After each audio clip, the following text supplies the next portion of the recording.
climate change and food security are inseparable. Climate change is a reality. We are not able to rear enough animals. The issue of food security is a pithy one for the Kenyan population. So what can be done to make this country food secure? Kuepuka hili changa ukame, tunatumia hizi trips hizi. I do harvest a lot of water. For the livestock keepers, new methods of livestock management. We need to give them nutrition packaged for their particular needs. Welcome to the program. My name is Elijah Mwangi, standing in for Alex Chamwada. Yes, today we are looking at achieving food security in the face of climate change. Climate is changing. Food and agriculture must too. Well, we are going to delve deeper into that conversation, but for now, first things first, let's have our fact sheet.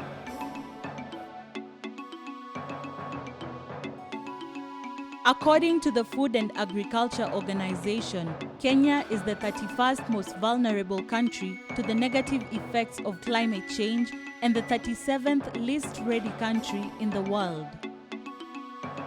The Kenyan government climate change profile indicates that 98% of Kenya's crop production is rain-fed. However, it is estimated that only 15% of the country receives sufficient rainfall for crop production. According to the 2018 Global Hunger Index, Kenya ranks 77th out of 119 qualifying countries with a score of 23.2%. Out of a population of around 48 million people, 2.6 million Kenyans are currently in crisis. And that's our fact sheet. My name is Lavenda Amunga.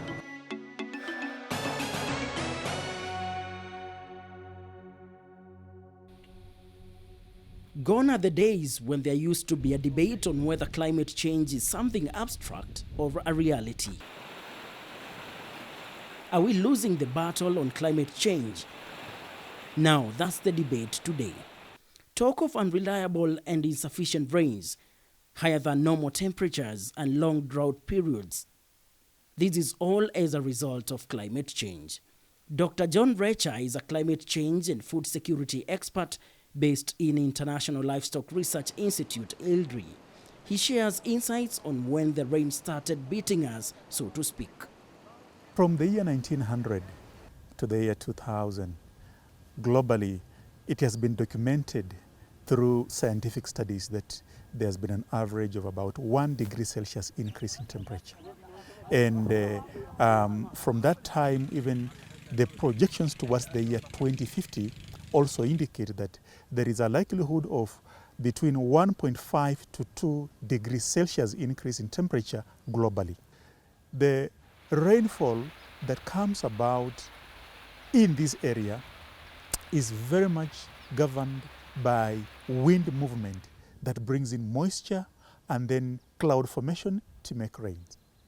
When there is an increase in temperature, the way the wind moves has its patterns changed. And therefore, that ends up also affecting subsequently the patterns of the rainfall. And it does not end there.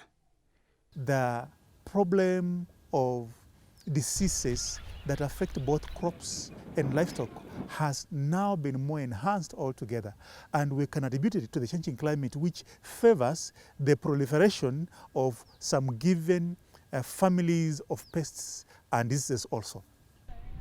That climate is changing is no longer a distant dream derived from predictive scenarios. It's now a reality, and with it comes dire threats to food security situation in the country. Patrick Kimani is the CEO of Livestock Producers Association. He paints a picture of how bad the livestock sector has been affected by climate change. We are not able to plant even our crops and also to rear enough animals within, especially in the semi-arid areas of northeastern and eastern Kenya. The situations are severe.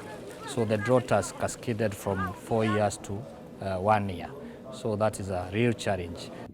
And as he puts it, Desperate times calls for desperate measures.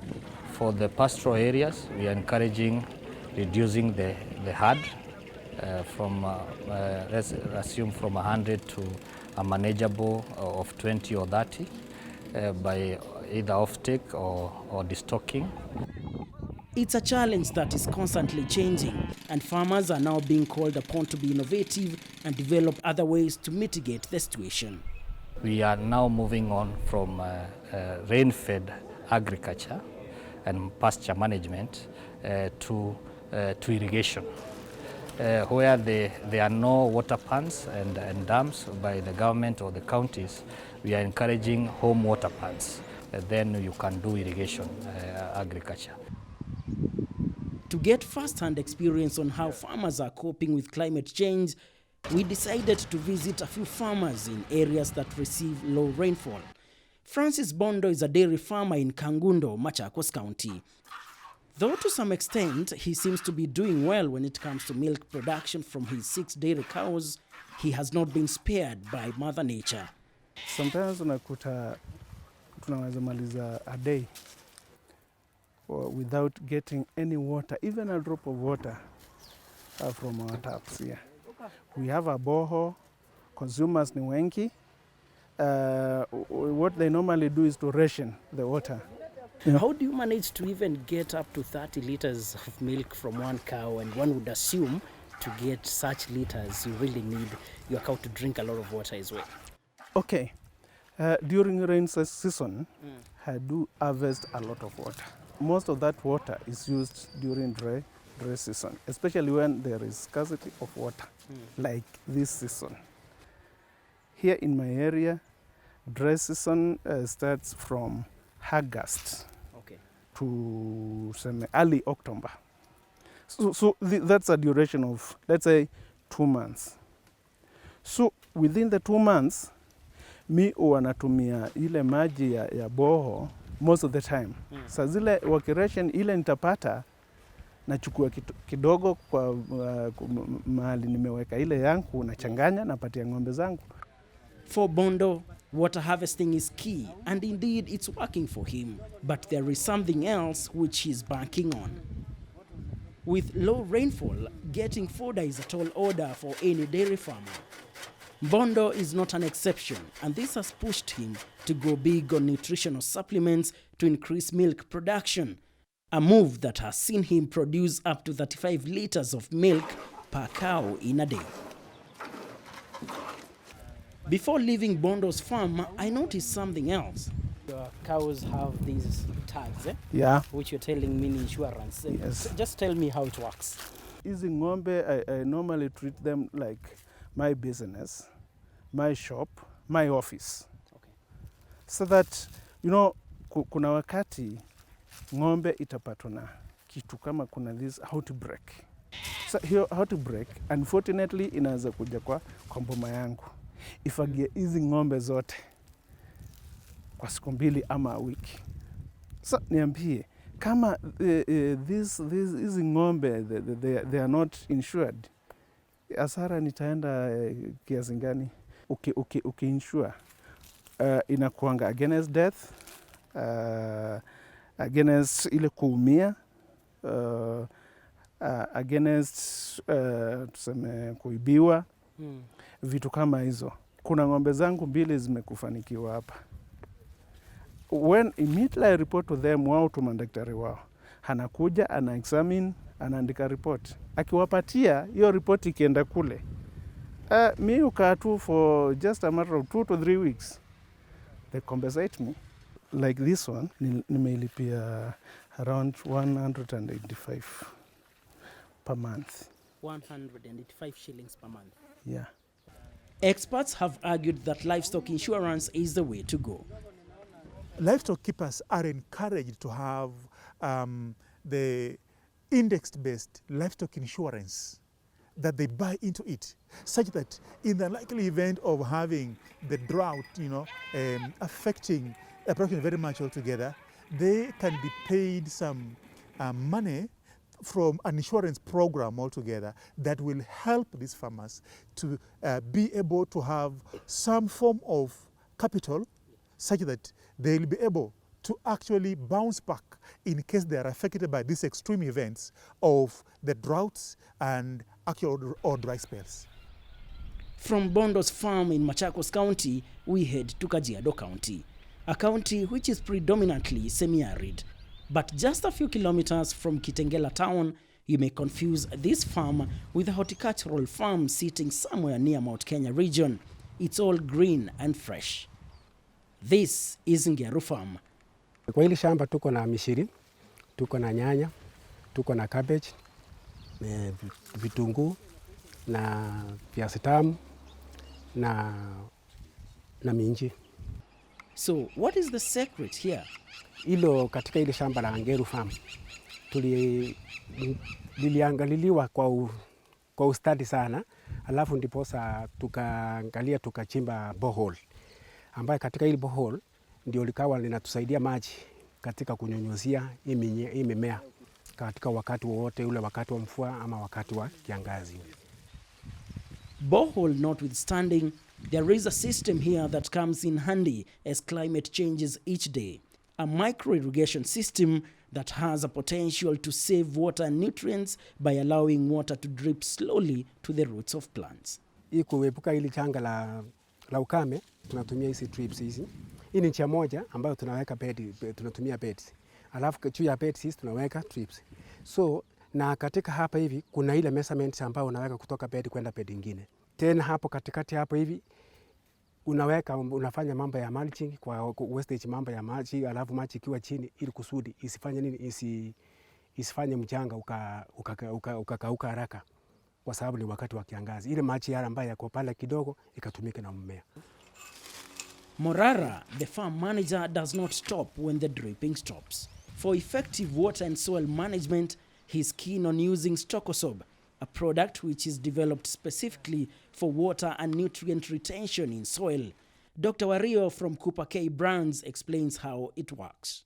It absorbs the water, whether through rainfall or irrigation, and as it absorbs the water, it swells to 300 times its own weight, and then releases that water slowly to the plant roots through osmotic pressure. And therefore, it's like storing your water in the soil. And it means that you can reduce your irrigation cycle requirement by up to 2/3 in some cases. Therefore, you need much less water, because you realize most of the water that you apply, most of it is lost through evaporation and also through seeping through the soil. But this helps to retain that water, and therefore you need much less of that water to produce your crop. Well, it seems this could be the way to go in areas struggling with water scarcity. Here in Ngeru Farm, the drip irrigation and water retention technique is bearing fruit, literally. Hii mishiri inachunwa mara 3. Alafu ndio inaisha, alafu ndio unafanya nini? Unaing'oa, alafu tena unaweka ingine. Katika kufuna kwake mara ya kwanza, utasatoa kilo karibu 1,500 hivi ama 1,600 kwa siku. Nyanya huwa tunafuna mara 2 kwa wiki. Sasa kwa hivyo katika yale mapato ambayo tukichuna huwa tunapata kilo 1,200 hivi kwa siku. Katika upande wa vitunguu, hiyo huwa anaenda miezi karibu 3 hivi. Huwa tutaenda karibu tani 12,000 ambayo kulingana na yenye tuko nayo sasa hizi. Okay, kwa upande wa minji kwa siku tutatoa karibu kilo 500 kwa siku. Alafu tunaenda tena tukipata tena kuna ambaye customers wanahitaji. Sasa hapo inategemea tu kulingana vile zinaenda katika soko. Kwa upande wa cabbage, at least sasa hizi vile iko hivi tunatarajia kuifuna vizuri kulingana vile iko hapa hivi. Going by the experiences from the farmers we have visited, it is clear that to increase production amidst climate change, one has to be unconventional. This could mean embracing modern farming techniques as well as capitalizing on the latest agri-technologies. Interesting to see how resilient farmers can be. And on that note, we take a short break, but don't go far. We have a lot to do with food security and climate change right after the break. Well, it has been argued that farmers are innovative and perhaps all that they need are policies to protect them in order to increase their resilience to climate change. And that's why on this second part of the show, we want to shift focus and look at this issue of food security not only from the farmer's perspective, but also from the stakeholders' point of view. Africa has been struggling to feed herself in the face of climate change, livestock sector being one of the hardest hit sectors. The question remains, how do we increase productivity in the livestock sector? And we need... Muchai Konyiha is the group MD for Cooper K Brands, a company that has been dealing with livestock farmers for over a century now. And according to him, we need more input for the farmers so that they can produce more. And we need more nutrition for farmers, better formulations, and formulations that meet the requirements of our farmers today. Because to some extent our farming methods are unique. So we need to give them nutrition packaged for their particular needs. Now, let's talk about quality feeds. One of the challenges that the farmer has is to do with the feed quality, the quality of the feed that we give our animals. And that becomes a problem because if you put in poor quality feed into the animal, you don't expect much in terms of production. When they look at the input and the cost and the quality, they must also measure what they're getting out of it. So when you have the balance between input and output, when you keep records, then you're able to tell whether what you're practicing is beneficial to you and your family. The cows you keep, the crops you grow, must give you a revenue that helps you to improve your livelihood. Farming is about feeding our population, and therefore it's a science. It is something that needs to be worked on deliberately, just like industries. Like we work on our factories and measure our inputs against our outputs. It's the same thing that needs to happen with farming. Agriculture is one of the big four, and what we really need is huge jump steps in what we are producing so that we can be able to export. Food security and manufacturing are entwined, and when it comes to production of quality feeds, a number of industries appear to be on track. Take, for instance, this Cooper K Brands multi-million factory at Tatu City.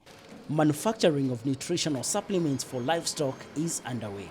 When the raw materials come in, we've got our checks at the intake area just to make sure that what we ask to be supplied with from a quality and of course quantity point of view meets our specifications. There is quite a bit automated process. Why automation? Just to make sure that we don't have mistakes in the process. If we are to make a product like our main Maclick, like things like Maclick Super, we make sure that we intake exactly what we need in that. We have a quick mixing process, then from the mixing process, then you have your output out.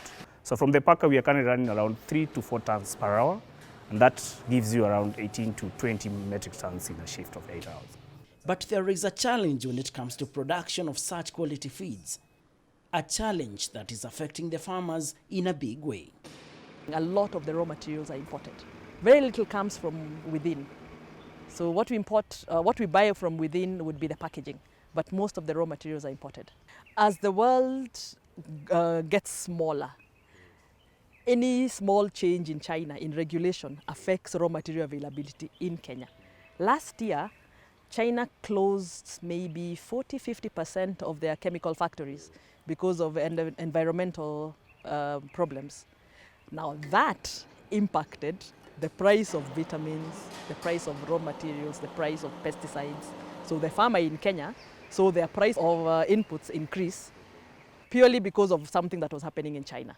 With the research being done and at the same time targeting the current livestock that is there, there is a possibility of making it more affordable for farmers by using ingredients which are sourced locally within our agro-ecosystems that are available. Most farmers are challenged in terms of resource availability for them to be able to produce the crops for their families, but then also sell in the market to end up getting income.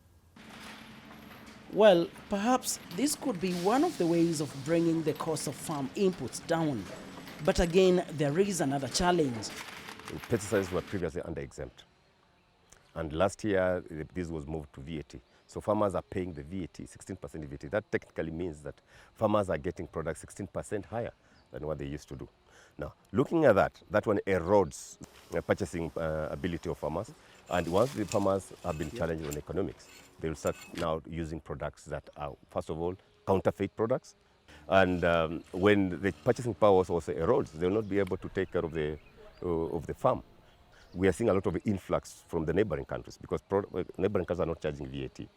And therefore, that one is becoming a big problem and challenging the food security situation in this country. We rather be zero rated so that the farmers get the products at a reasonable cost. The industry makes profit so that they invest more in developing new innovations. And even as the Agrochemicals Association of Kenya lobbies to have VAT on key farm inputs such as pesticides zero rated,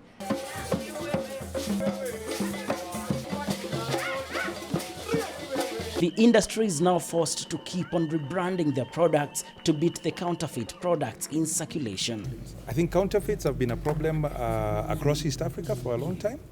And I think it affects all products, very many products.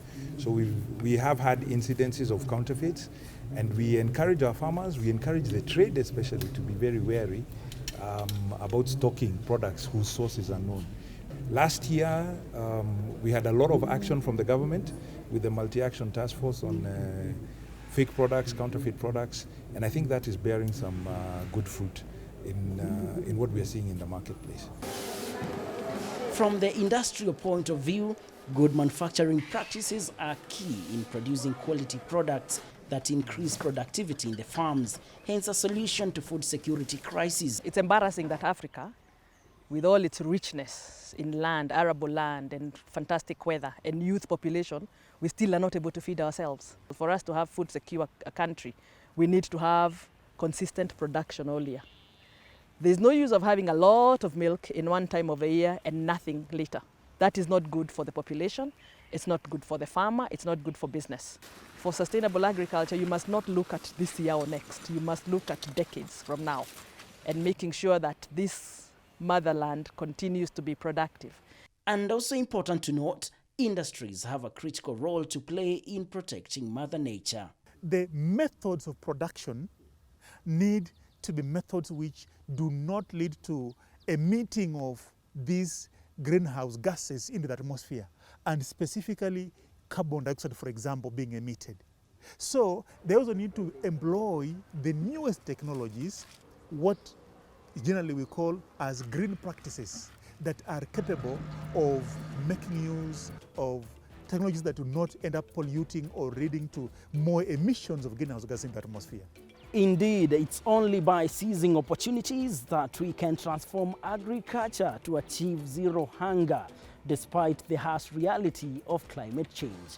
On behalf of the entire Chams Media crew that has made this production a success, my name remains Elijah Mwangi, and thank you so much for watching.